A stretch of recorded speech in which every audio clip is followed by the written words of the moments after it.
Hello and welcome to the Virtual Care Basket. I'm Aisha Hilton and I invite you to find out more at virtualcarebasket.com. I hope you enjoy this interview. Hopefully it's working on Zoom.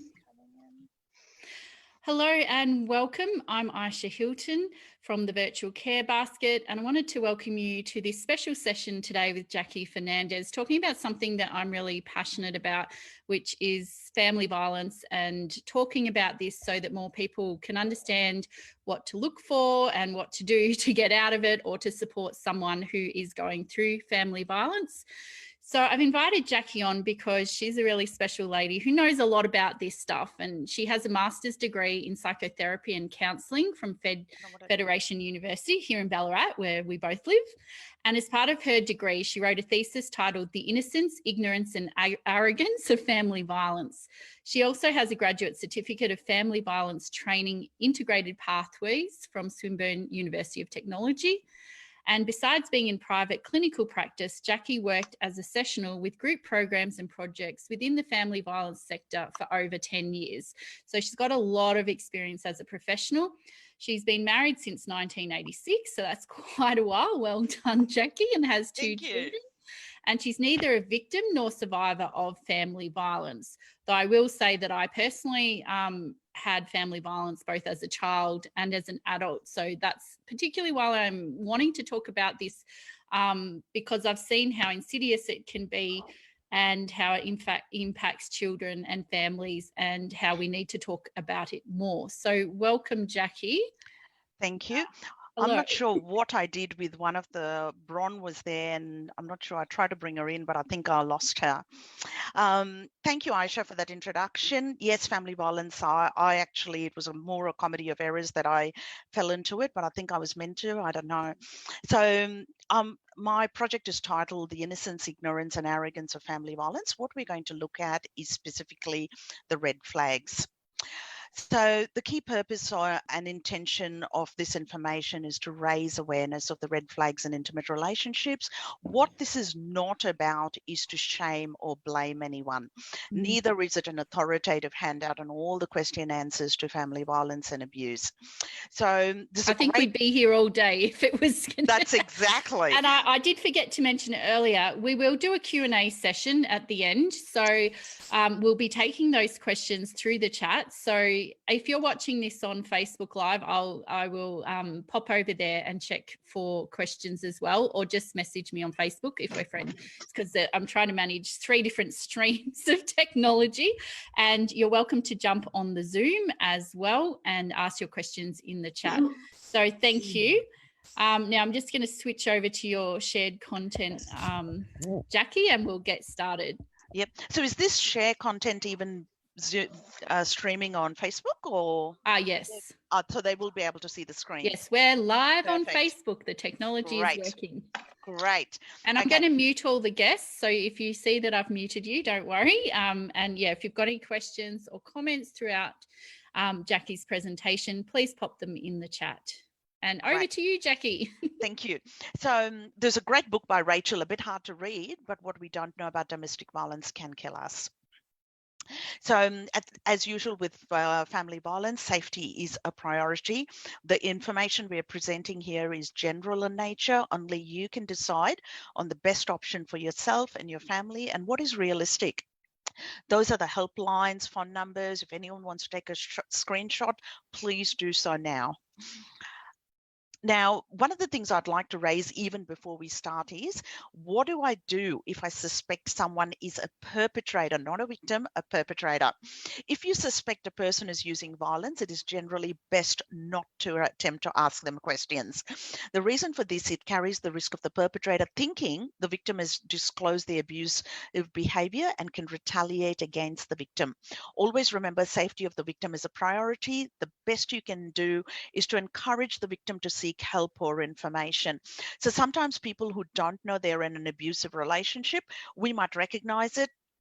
We might tell them, you know, I think you're in an abusive relationship. This person doesn't even realize it. They might go and actually tell the perpetrator, hey, you know what? Jacqui said that I might have been in an abusive relationship, and it endangers her even more.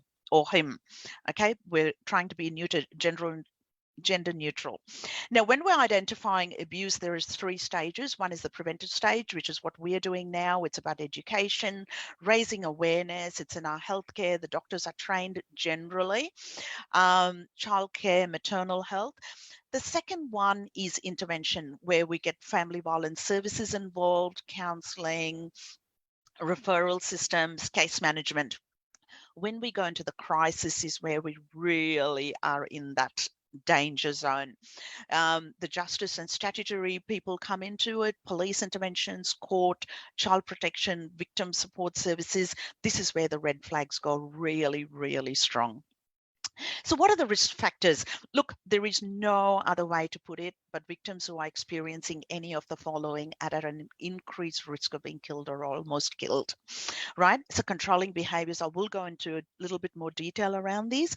Controlling behaviors, escalation of the violence, recent separation, stalking, jealousy, obsessive behavior, threats to kill, strangulation, threatens harm or threatens to kill children, access to weapons, guns, knives.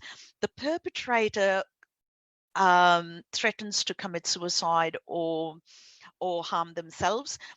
Drug and alcohol is another big one. Sexual assault is another big one. Sexual assault very often is also hidden a lot in physical violence. What the perpetrator might call it as makeup sex, it is generally rape, because no one wants to be slapped, hit, and then have sex. Threats to pets is another big one. There was one person who shot some horses. Unemployment is another big one. Pregnancy and new birth. Now, when we are screening for people with family violence, when we do the risk assessment or the danger assessment, some, like, controlling behavior, we might give them 1 point, or, recent separation of 1 point. But if they have strangulation in there or access to weapons, then the score will go right up to 10 and danger signs are there. Now, how do we identify abuse? One is dominance. This is what they will do. And they don't generally will come out and go, I'm dominating. They'll go, oh, you're such an idiot. Just do what I tell you to do, right? Expect them to obey without questions. Treat the partner like a servant, child, even their possession. Humiliating, name calling. Gee, you're an idiot. You can't do anything right. Shaming, put downs. How could I have expected you to do any better? Those sort of terms would be used. And these are designed to erode self-esteem. I'm busy and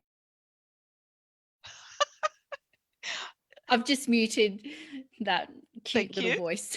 And make the victim feel powerless, right? Isolation, keeping them from partner. Again, they're not going to say, don't see your parents. They will, again, make it out that they're trying to help you. It is like, I don't know why you see your parents every time you go there, your mum's drunk, or, your dad's an idiot, he talks rubbish. Or, when you're having coffee with this girl, you always come back and you say silly things.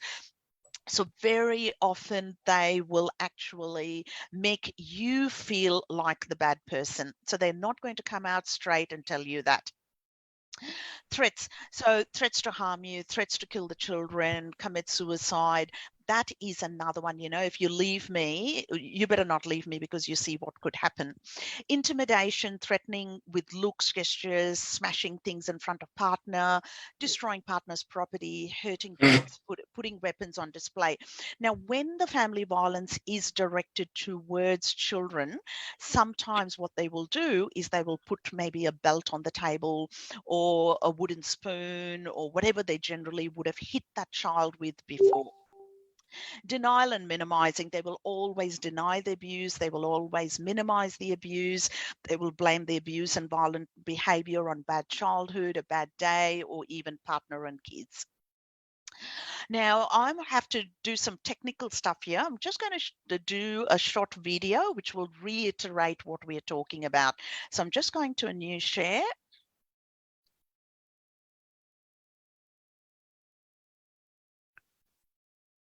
Share. And tell me if you can't hear it. It's all good, Jacqui. Perfect. Sound is good? Yep. This will just go for about 15 minutes, but it will tell us exactly what we need to know.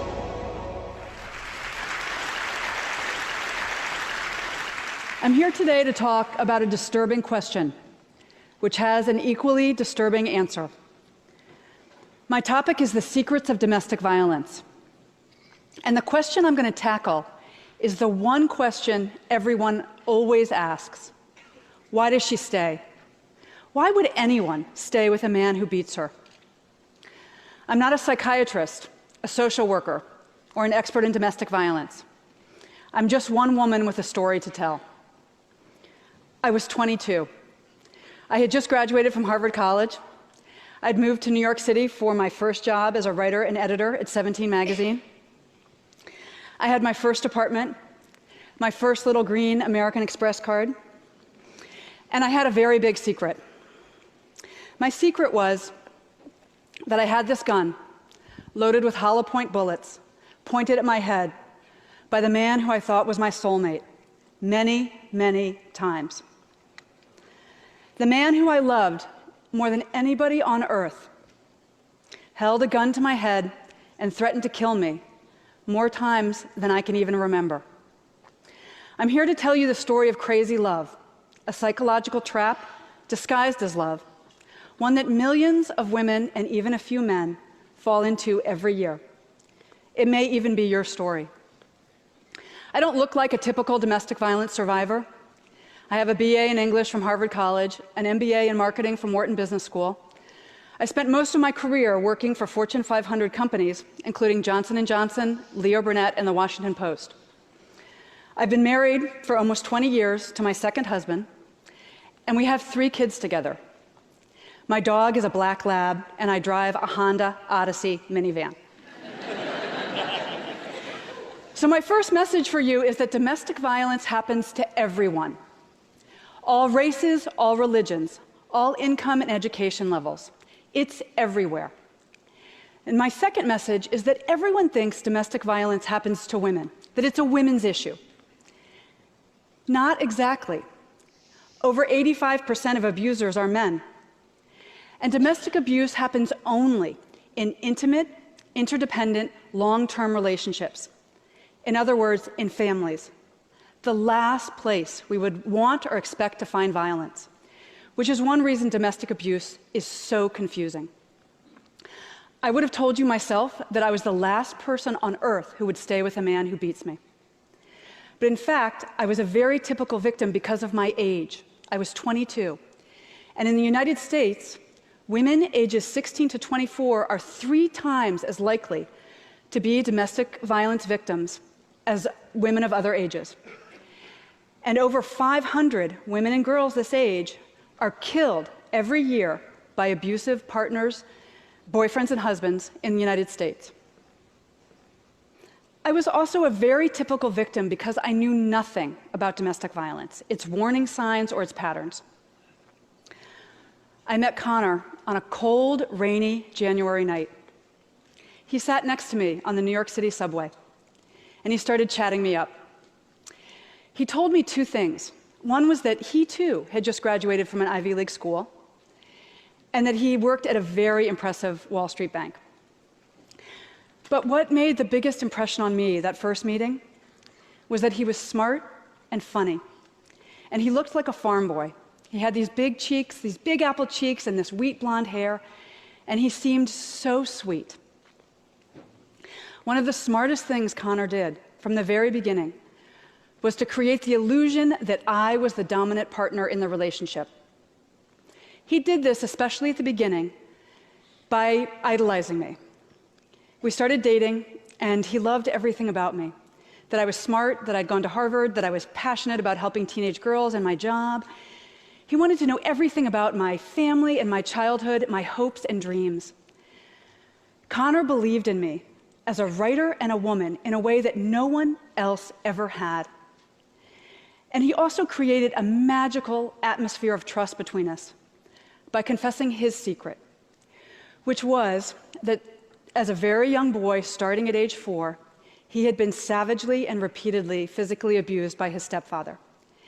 And the abuse had gotten so bad that he had had to drop out of school in 8th grade, even though he was very smart.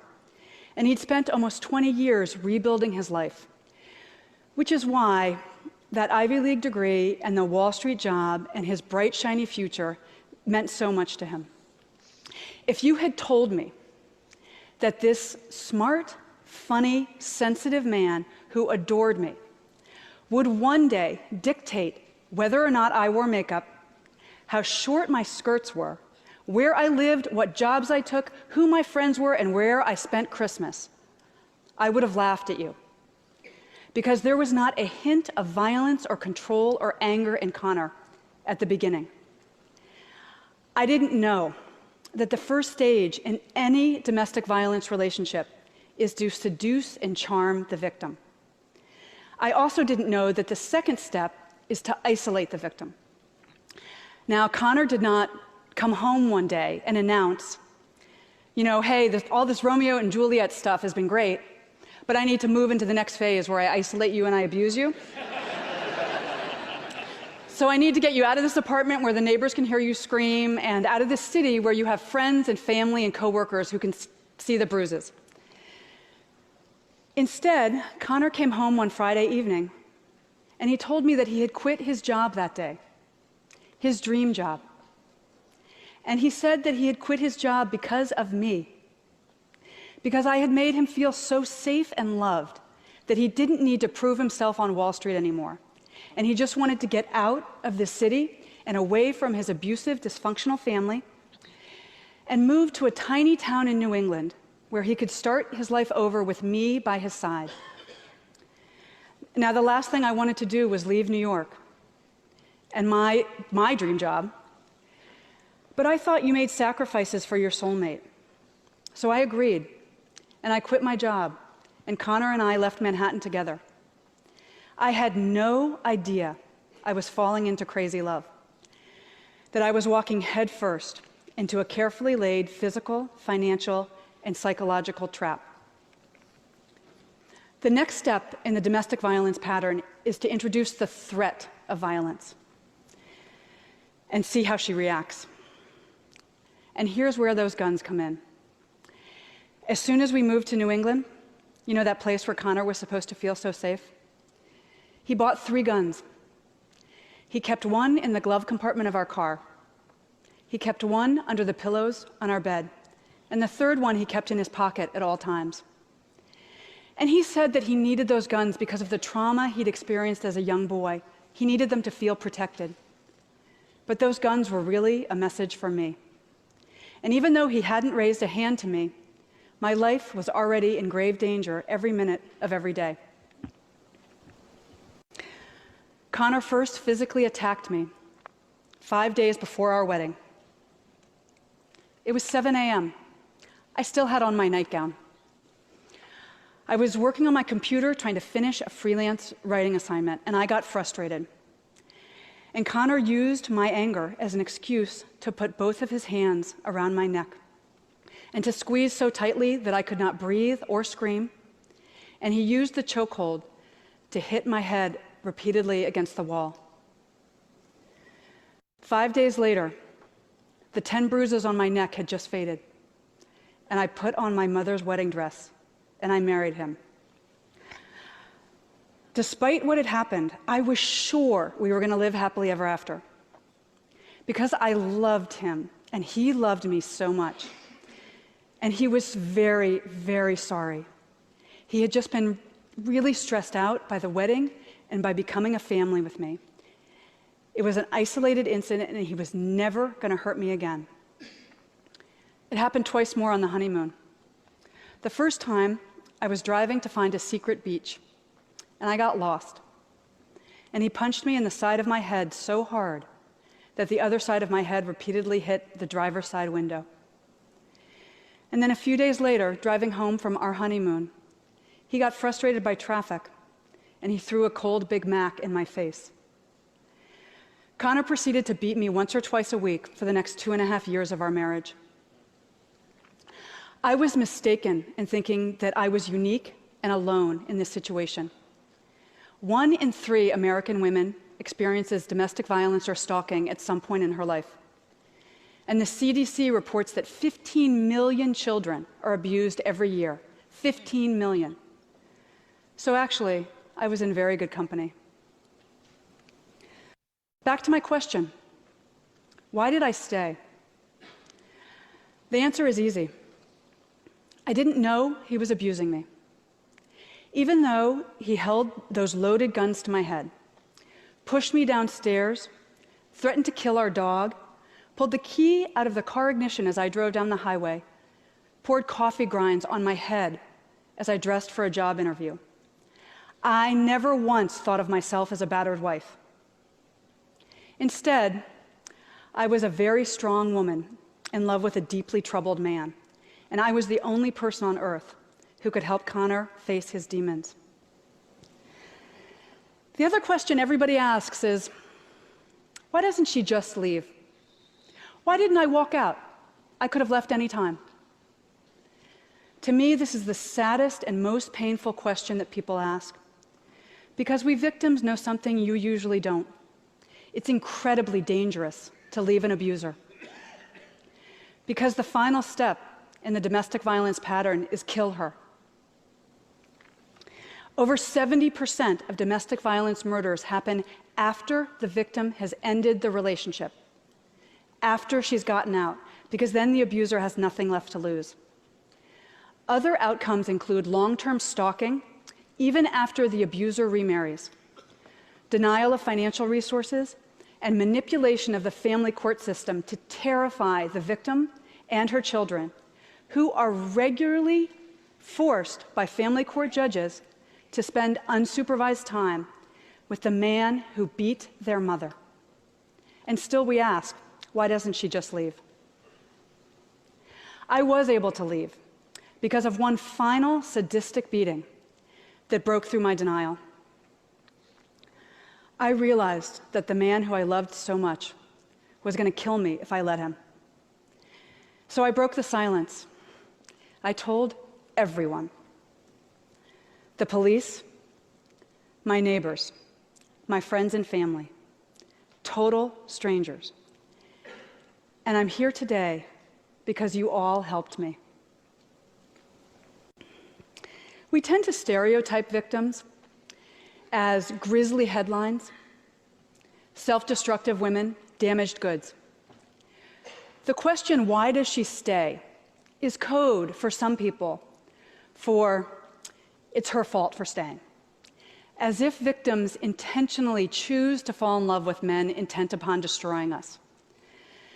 But since publishing Crazy Love, I have heard hundreds of stories from men and women who also got out, who learned an invaluable life lesson from what happened, and who rebuilt lives, joyous, happy lives, as employees, wives, and mothers, lives completely free of violence. Like me, because it turns out that I'm actually a very typical domestic violence victim and a typical domestic violence survivor.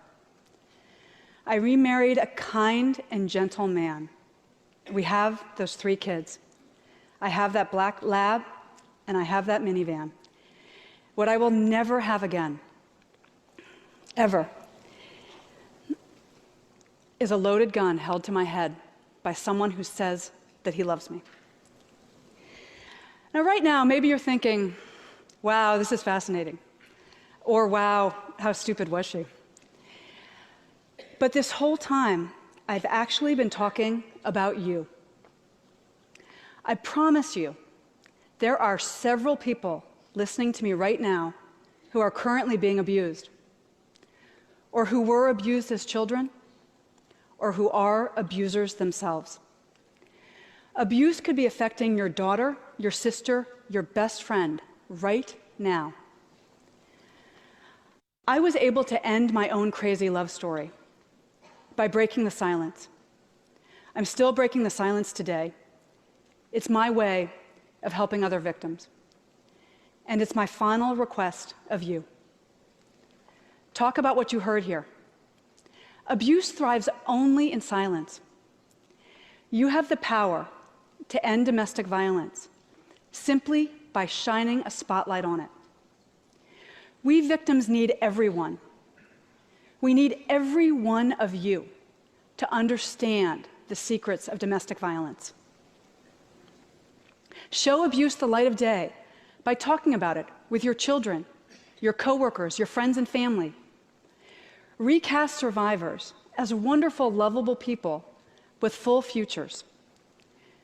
Recognize the early signs of violence and conscientiously intervene, de-escalate it, show victims a safe way out.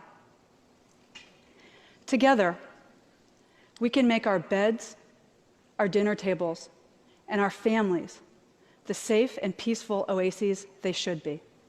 Thank you. Okay, I need to go into a new share. Remove this. And I'm back again. Okay, wasn't that powerful? I know that we can only see a few people, but I know there are a few more people who've joined us who are not on the screen. So if you have any questions, please forward them to Aisha. I'm not sure if Aisha can get them. So yes, I can get the questions. We've just had some nice, or not nice, very real conversation in the chat about different people's experience. And I was most shocked that the murder rate of 70% after someone leaves the abuser, it's just chilling, isn't it? Yeah, so generally the highest risk is in the first 3 months after you decide to leave. A woman generally will decide to leave 6 months earlier, right? Or the victim will decide to leave. It takes her about 6 months to decide to leave. Once she leaves, she's ready. But the perpetrator thinks it's just another, she's just throwing another wobbly. So when she's leaving, she's feeling stronger. He goes literally down. Right. So it takes her 3 months where she's the most dangerous. The next 6 months reduces the danger a little bit. A year later, a little bit less. So the first 3 months are the most dangerous. So I'm going to come back into the cycle of violence now. Generally for the cycle of violence, this is another big red flag, right? For people who are being abused. Generally for the cycle of violence to apply, it needs to have happened at least twice. Now, Dr. Walker, who illustrated the cycle of violence, her initial findings were based on a non-random sample of about 110. The American term for abused women is battered women who were middle class. There was a lot of controversy about that. So later on, she published another study, and this one represented about 435 women, and she coined it as the cycle of violence. So she identified the cycle of violence abuse that was experienced by victims in violent or abusive relationships. Like I said, the study was greatly criticized based on the theory that what she was basically saying was when people were victims within that cycle, there was helplessness in the cycle. But now we know that victims generally, studies done by a Canadian, he found that victims are generally not passive, but they will resist. And this is Jacqui Fernandez's theory. I think when they are in that cycle, they're trying to keep that perpetrator happy, that they really don't know what they're doing, and it looks like they're being helpless. So what is the cycle of violence? Now, if anyone, I use this cycle when I suspect a client is in an abusive relationship. If they can relate to it, very often they are in an abusive relationship.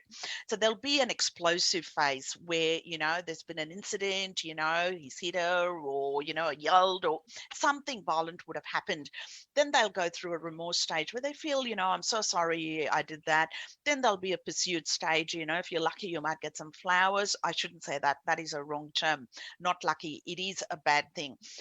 They might bring you some flowers or chocolates. Then they go into a honeymoon phase where they think everything's going to be good. A build-up phase, which is, the tension starts to build up. Standover phase, they will set you up to fail and back again. So I want to go really deeper into this. So we'll go through every cycle. Now, the explosive phase, in this phase is when things come to a head and results in an abusive or violent incident, often designed by the perpetrator to gain power and control within the relationship. In the explosive phase, the perpetrator can be dangerously violent, has a deliberate need to hurt, can appear out of control. In fact, they're actually very much in control. They're irrational, a Jekyll and Hyde. What happens to the victims? The victims may try to protect themselves. They can try and hit back sometimes.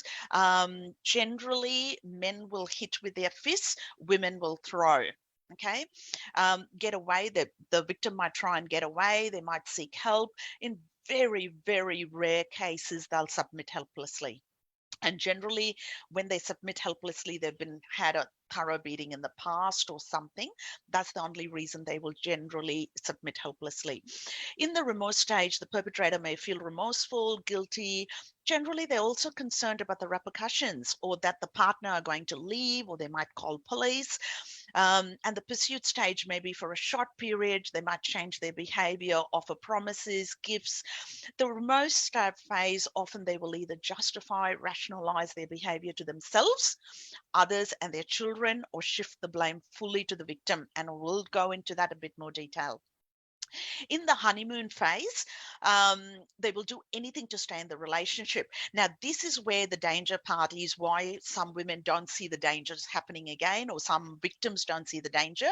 Both partners want to feel they want to commit to the relationship, and they both will often minimize the abuse. The honeymoon phase also gives a hope that the perpetrator has changed and things are going to get better.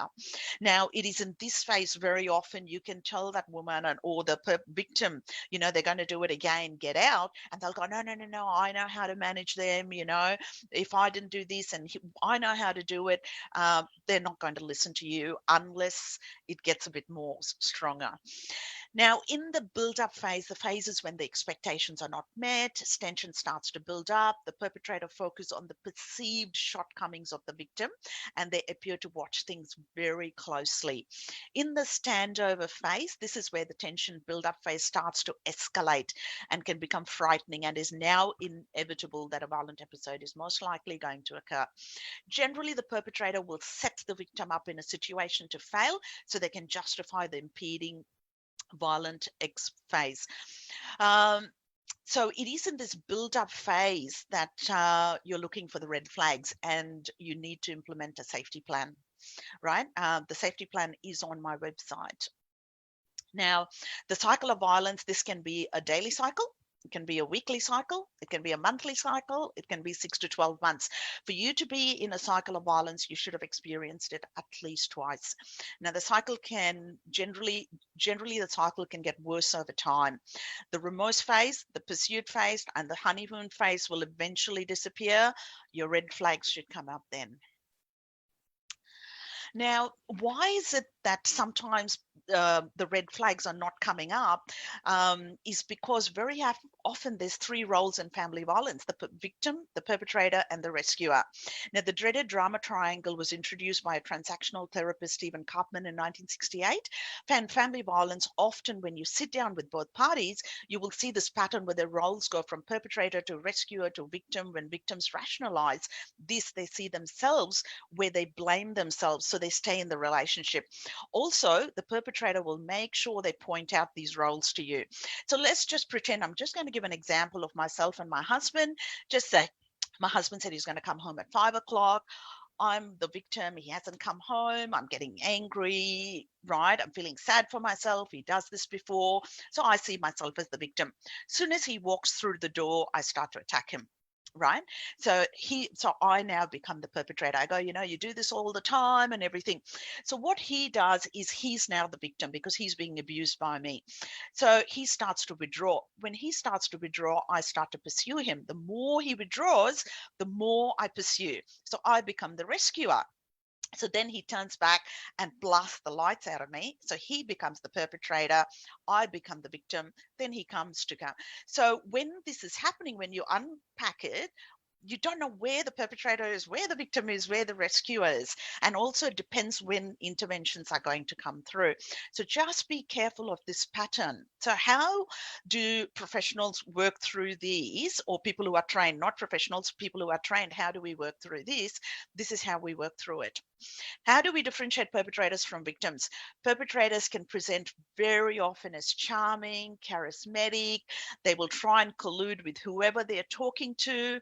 Perpetrators will often take a victim stance, and they will always refer to one or two instances, but they will not provide the detail. They'll go like, when we had the second baby, she had a breakdown, or he goes through this because he came from a violent family. Victims, on the other hand, generally will give very specific details of environment, sounds, smells, time, facial expression, and they will always blame themselves. Even in that video we saw, I just took some notes. She said, it was 7 o'clock in the morning. I was in my nightgown. I was upset. Can you see how she's taking that I brought it on? She also says, during the honeymoon, I got lost. Right? The perpetrator will say something, gee, she can't even follow instructions. She can't read a map. That's how you differentiate the two. Victims will use the following words. They will shift blame to demean, to justify or minimize the abuse, such as if only, but I only did this. I'm going to look at this a little bit more in detail. So, denial. This is very often happens, especially with children. I didn't hurt them. They tend to bruise a bit easily, right? Victim blaming. She kept pushing my buttons. Focus on intention. I was just trying to calm them down. Gave her a slap because she was trying to calm them down. Minimizing. It was just a gentle push. Other factors will be boys. That's how we talk. It's that time of the month for her. She always goes off that way. Lack of responsibility. You know what? I just lost it. And next thing I know, there's blood everywhere, mate. Right? We both have a temper. We're both as bad as each other, where they mutualize the violence. Concealing the violence would be, it was just a domestic. Right? So those are some of the ways you would be able to pick up. Now, what I want to look at is the reason why I put the impact on victims is that family violence is concealed very often by both parties for multiple reasons. Sometimes they're ashamed. They don't even realize they're in it. They're trying to protect their families, right? So these are some red flags for us observing as parents, sisters, brothers, adult children, friends, colleagues, not to ignore these signs. Now, the research concluded that the constant violence was caused by changes in structural functioning. So if I'm someone who was very prompt at coming to work, I'm normally organized, I met this new guy, suddenly I'm late, my work suffering, I'm out of character, that is a red sign. Difficulty in mentalizing. In the past, I would look after the needs of people around me. Suddenly, I couldn't be bothered, where normally I would ring my mum every week to let her know how I'm going. Now, suddenly I'm not. Instability in relationships, where I used to be the life of the party, or I used to catch up with all my girlfriends, I suddenly don't. Emotional dependency. Here again, like she said, nobody comes and says, I'm being violent to you. They will actually create an emotional dependence. They go something like, Jacqui, when you go in that group, you actually sound like an idiot, or something that will make you go, really? Or, you look really bad in that outfit, or some emotional dependence where you constantly turn to them for reassurance. Losing a sense of identity, abandonment of one's life or the partner's life. So they will focus so much more on the partner. Inability to make changes in one's daily life. So if this person is just trying to adjust to the demands of this person, how are they going to even think of getting out of the relationship? They're just trying to keep this perpetrator calmer, and especially if there's drug and alcohol involved. What is the impact on perpetrators? A qualitative study research done by Dennis Walker and his colleagues found what can happen to perpetrators. The most common one reported was that the person does feel down. They feel bad about the way they treated their partner, generally for a short time only. They were distracted at work. They can lose respect for themselves for frightening their partner. That some abusive perpetrators, I know I've used a gender word there, I shouldn't have, will change if supported to do so, provided there is motivation for change and that they engage in the treatment. What is the impact on children? Family violence is traumatic for children. Even if they don't see it, hear it, or experience it directly, they know it is happening. So many people will come and say, oh, the children didn't hear anything. They were in the next room. They do. And I'll give you the story. There was this lady who was, they had a small business. Her husband would beat her up every so often. He was very good. He would only hit her where nobody could see the wounds. And one day their little child, the little boy, was fighting with the sister. And he said, the father came in and said, hey, boys don't hit girls, or something to that effect. And the little child, who was only about 7, turned around and said, then why do you hit dad? Why do you hit mum? She left that same day. She took the children. packed all her stuff in garbage bags and left, never returned. So a lot of women or a lot of people will stay thinking that the child doesn't know. Very often the child knows, and very often people will leave the relationship just to save the children. Family violence can affect children in many ways: physically, mentally, emotionally, socially. The extent of the impact will depend on the child's age, their personality, the extent of the violence, the frequency of the violence, the type of violence that they experienced or witnessed. Now, this is the impact on school-age children, right? So if I'm a grandparent, the child never used to wet the bed, suddenly they're wetting the bed, or the child used to walk and suddenly they're not walking. School-age children, they'll either perform very well at school or they'll perform very badly. Children will often blame themselves for the violence. So during this time, very often, the child, if there was an violent episode because there were too many lights on in the house, the child will go before the perpetrator comes home and puts all the lights out, or they'll turn all the taps off or something. And what we say is, Bubs, there's nothing. The perpetrator would found something to create that violence. Now, with the teens is what I want to really focus on. All children can be affected, but what we find that because kids are more resilient, we can pull it back a bit more during preschool or school-aged kids. You get them into counselling. We can start to pull back. However, teenagers, where there is a major life event, it is harder because the teenage brain is rapidly developing and any trauma can affect them more adversely. Now, what is the long-term impact? During a traumatic event, that's why I got this camera, the child's mind unconsciously records everything and it starts to make associations with the feelings, sounds, smells, taste, touch, personality connected to that trauma. When confronted with these sensations or memories later in life, the individual can become affected physically, mentally, and emotionally. This will often, where will it come out? It will often come out in interpersonal relationships, which we call family violence, due to a heightened stress response and an inability for the child to regulate their emotions. And that was a study. There's lots of studies done, but I actually took that from the International Society for Traumatic Stress Studies. Why do people not seek help? Why do people not seek help? Very often, like that lady said, they're unaware of the seriousness of their situation, the role of shame, feeling of humiliated, fear, judgment. Family violence is very often normalized within the home. Oh, yeah, that's how we all talk. Oh, yeah, Dad, my father used to hit me, didn't do anything wrong much. Denied, justified, and rationalized. Difficult social situations, especially those of us around farming communities, we know how hard it is to leave. We're isolated. Very often we are in trust situations where the farm is in a family trust. We're not going to get a cent out of it. Psychological distress. Public at large prefer. Now, the public at large, and especially, I'm not going to name names, think of family violence as a lower socioeconomic problem, which it is not. It does not discriminate. Because we think of it as a socioeconomic problem, sometimes people are mortified to be seen to be seeking help from welfare agencies for housing, including Centrelink, distrust of police, the justice system, government agencies. But one of the biggest ones we see is fear of possible repercussions and consequences. Now, my title, I got a earful for using this title for my thesis, Innocence, Ignorance and Arrogance of Family Violence. I still believe that children are innocently initiated into family violence by experiencing, witnessing violence within the home.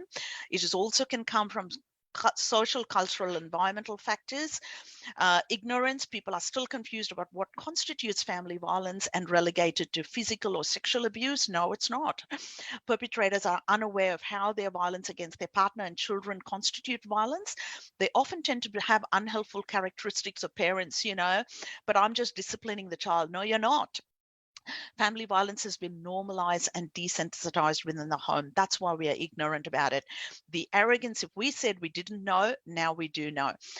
When perpetrators know they're being abusive, they can feel being abusive, they know it is wrong and continue by rationalizing, justifying it and minimizing, then that is the arrogance of family violence.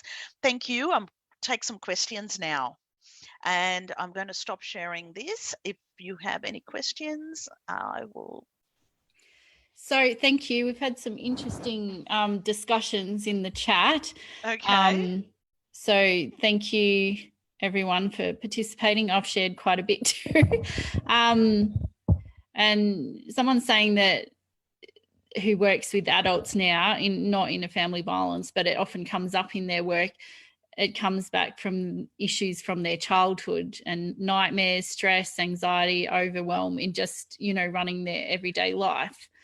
So there was one question, and Rachel did respond to this, but in the comments, but how can people stay safe if that risky period after you leave, that first 3 months being the most risky, how can people stay safe? Okay, I'm going to answer two questions. One is the first question was about the childhood abuse. Yeah. Okay. A lot of us have been abused as children, but we all don't go on to abuse. Oh, I think it was like a lot of us who were abused as children then became susceptible to being in relationships where we were abused. Yeah, for some reason that happens, but what happens again, knowledge is the big one. If you are aware of family violence, right? If you see these red flags, now is you can do those first 3 pillars that I changed: intervention, prevention, intervention. Don't go into the crisis. It's too late. Yeah. What was the second question? I'll just want to say something. When I saw that list of all the things that constitutes family violence, I don't know why, I've never seen a list. Maybe I haven't researched it. I just left and got on with my life. But when I see that list, I go, oh my God, oh my God, oh my God. So we really need to have people looking at that list, because like the lady said in the video, she didn't even know she was being abused. And that was my own experience. And then once I did, I left. But for a long time, like you were saying in your presentation, I was just blaming myself. It's not that you were blaming yourself. The perpetrator makes sure that you are blaming yourself. Yes, that's true. Like she said, distinction. Yeah, that is a big distinction. And also there will be intimidation within that relationship, which makes you afraid to question it. Yes, and you look like, my experience is you look like the idiot, and you look like the crazy one. Like even when we went to family meditation, the other party was all calm and collected, and I look like the psycho. Absolutely. So the other question was, so how can people... Hang on, that Dr. Rachel wanted a question. What was her question? Can I ask? We haven't finished come the up other and then one. it went off.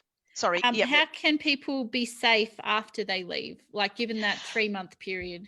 Okay, the safety plan is on my website. So there's 3 stages to it. One is where, if you decide to stay in the relationship, what do you want to do? Now, we've put in a general stuff that people will know: take keys, be careful what room you are. When you actually connect with a family violence situation, they will give you a bit more information, right? Because if I put everything in there, there's certain things we can't put in there. So certain things, so it is in there. So if you decide to stay, if you decide to leave, if the perpetrator decides to leave, there's the safety plan there. Yeah. Okay. And Rachel's question was, do you think it seems from girls with low self-esteem that they're more, I think this is the question, more likely to then have... Typo. Oh, hello. Yes, Rachel will speak. Hi, Rachel. Sorry, that's a typo. Stems from girls' low self-esteem. No, it doesn't discriminate. No. Like I mean, if you looked at Leslie, I think it was Leslie, Leslie's presentation, I mean, how much more confident would you expect to be? She's an Ivy College. Well, I was very confident and professionally successful, but my self-esteem personally was low. So I kept just repeatedly picking people with DV behaviours. Yeah. And one of the things that I do at the moment with my clients is try to make them strong within themselves. Yeah. It's really, really important. The intervention has to be not to solve the family violence, but predominantly to make them more stronger, make them more confident within the relationship so they can actually address it in a more confident way. Also knowing the tools, don't keep it. You've got to be respectful, but to shine a light on it, be connected. You can still let the police know, but say, hey, look, this is what's happening. And I'm hoping there's no perpetrators in here, but generally it will be having that code word. And we generally say in a code word, it needs to be a code word where you're in this helpless position and you want to make this person ring. So it'll be something like, you know, I forgot to put my timesheet in. The other one I've seen is, oh, do you want to order some makeup or some skincare or something? And then they send you the phone number or their address or something, and you call the police. I don't know. I've just seen it coming up on Facebook. Yeah, it will be something like that. I don't want to give just a covert way of communicating that you need help. Yes. When things are really hitting the fan. Yeah, and it needs to be something where you can actually ask the perpetrator to ring. So, you know, oh my God, I forgot to put my timesheet in. Can you ring Aisha and ask her to, you know, it needs to be relevant. You need to find the correct person. And even it's called hiding in plain sight. Yes, yes. And they actually will. If you've missed your timesheet, they will ring to say, you know, hey, she forgot a timesheet, right? Or if it's a medical person, it might be, can you ring, you know, Jacqui and ask her for some vitamin C? I really need it. I'm getting my period or something. She doesn't take vitamin C from me. So it's and then you're like, yeah, it will, but you need to set that up early. I have a question. Yes. So when I was in my situation, I was curious later. Firstly, I didn't ask for help, but I don't think it was shame. I just didn't even think about it, to be honest. But why don't people speak up? Like now I have a policy in my own life that if I see someone that I think is an abusive relationship, I actually have the courage to say, hey, it looks like from the outside looking in that this is an unhealthy relationship, and having kind of an abusive relationship, I feel like I need to say something to you. And I don't be judgmental or anything, but I feel like people are too scared to say anything. And if one person had actually had the courage to say something, I might have actually thought about what was going on and not be blaming myself. Two things, Aisha. Very often, like I said, in family relationships, you go through that perpetrator, victim, rescuer, right? Yep. Also, what happens, the perpetrator will always turn and put it back on you, so you don't even realize you're doing it, right? Sometimes also people, just because we raise the flags, like I would have raised the flag sometimes for some clients maybe 2-3 years ago. And I remember one lady, I'm not sure if she's even a guest here, she would know who I'm talking about, educated, confident, accomplished woman. I showed her the cycle, and 2 or 3 years later, she came back and she said, I remember you showing me that cycle and I had no idea what you're talking about. And I think that's often people aren't ready to hear it, but at least we should have the courage to speak it in a safest way. Like how would you bring it up with someone if you're not a professional like you and you're just someone like us? Okay, so I went to a party once and I saw this guy, I was talking to him, and then I was watching the wife and I thought, oh, wow, this is a family violence abuse section, right? So what I did was I just raised what I did, right? As casual I can be, letting sure that he would not let her out of sight. And he kept on poking the bear with me.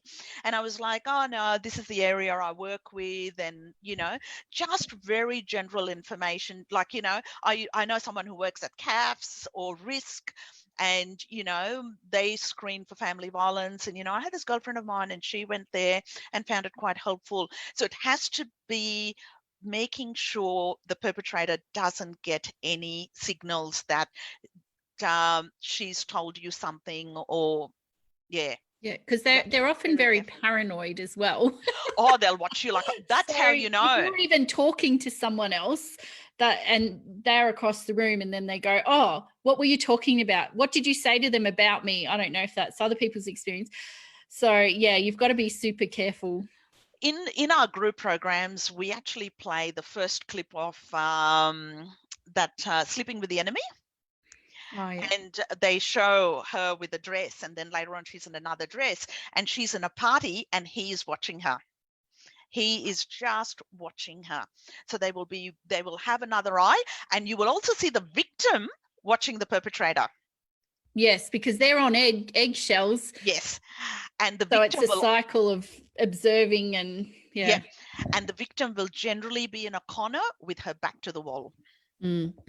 So my other question, and if anyone else has got any questions, please type them in the chat. We're nearly finished for the day. It's like everyone says, it doesn't discriminate, right? Yes.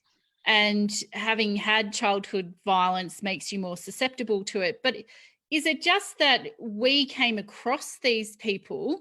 Because the people I know on this call are amazing, beautiful women, just happens to be women, but I've seen it happen to a male relative of mine as well. Is it just that we come across these people, or is it like I still feel like I was open to it for some reason, even though I had good self-esteem and I was educated? Okay, so when I was talking about the impact on children, what happens is the child's brain records it. Right. So what happens is, as soon as you see a violent reaction of violent, something that triggers you, you react violently.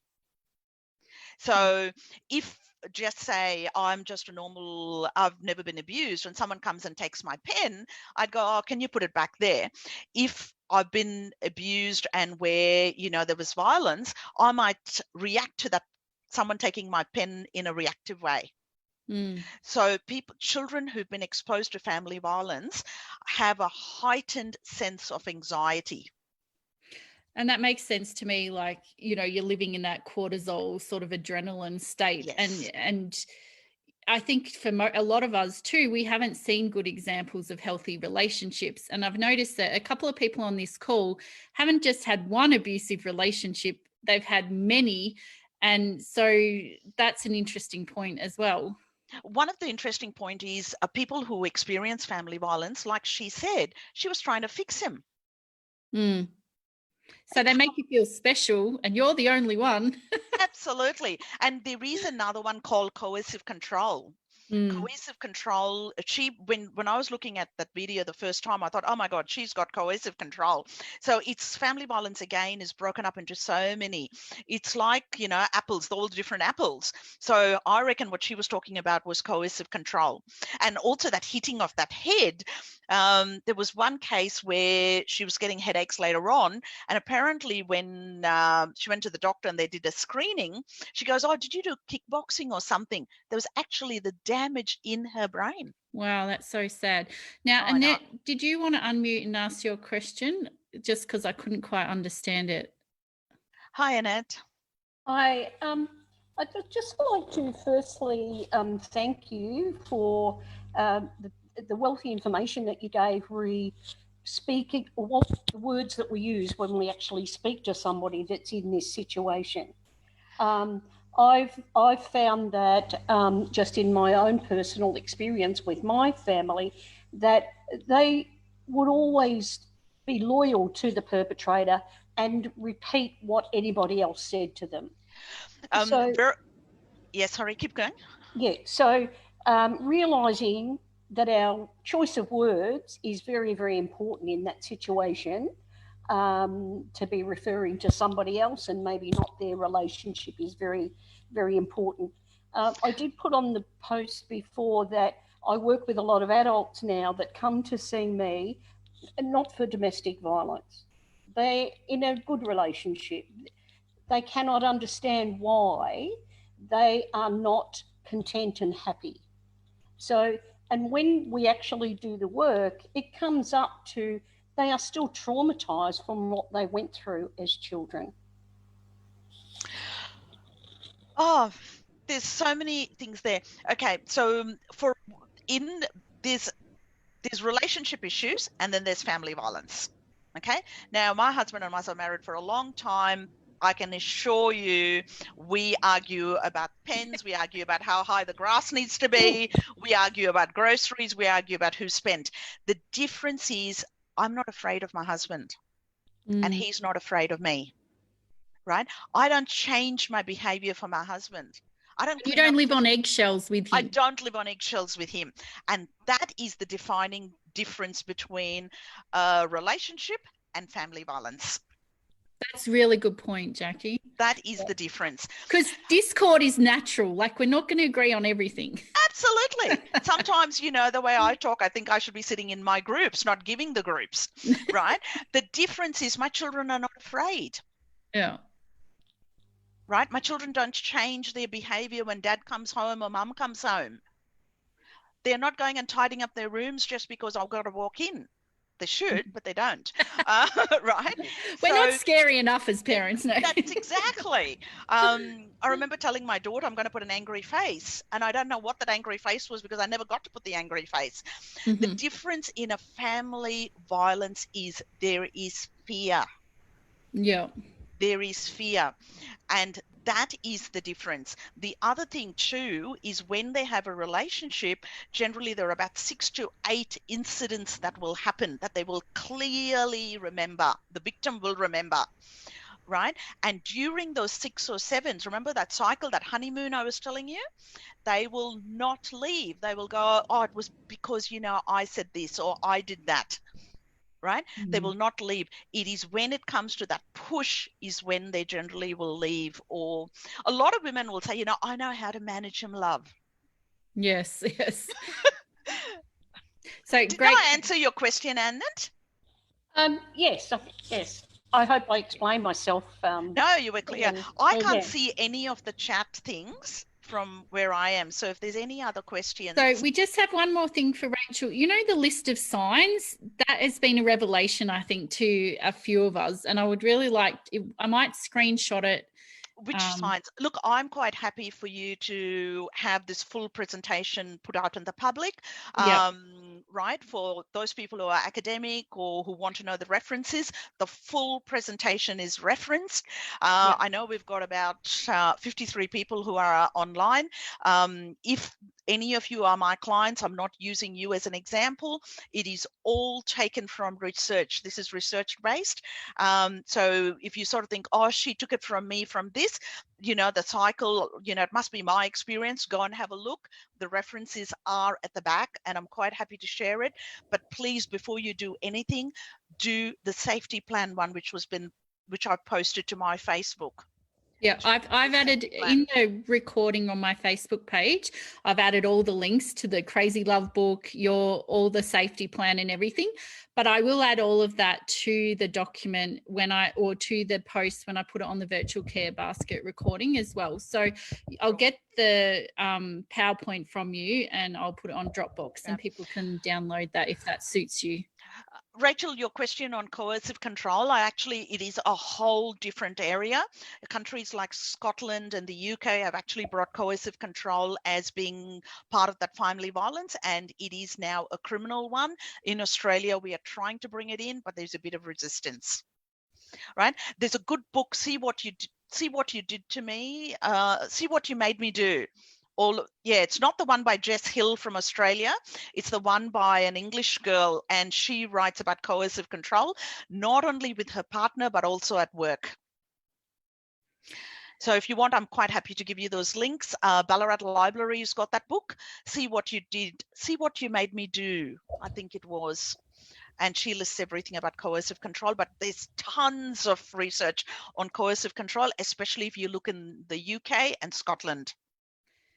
So we're going to wrap up now. So thank you so much for joining us, everyone. And thank you, Jacqui, for your time. Lovely to have you on here. And I've got the links in the Facebook live video to get to your website as well. But you can just tell us how people can get in touch with you as well. Just one quick one. First of all, I want to thank Aisha for giving us this opportunity. We nearly didn't make it, didn't we, Aisha? Lots of technical problems, but that's life now with Zoom. Yeah, and also the timing. We couldn't do the timing well, so we couldn't do it. Look, if anyone who's watching it and who are not my patients, because my patients know that if they're in trouble, they can come and they will get a free session with me. If you're not my patient, you're experiencing family violence, I'm more than happy to give you 3 sessions.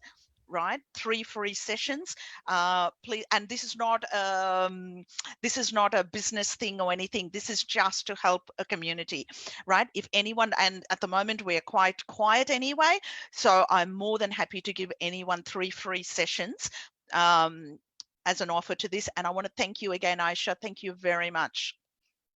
You're most welcome. And I've just popped your website in there as well.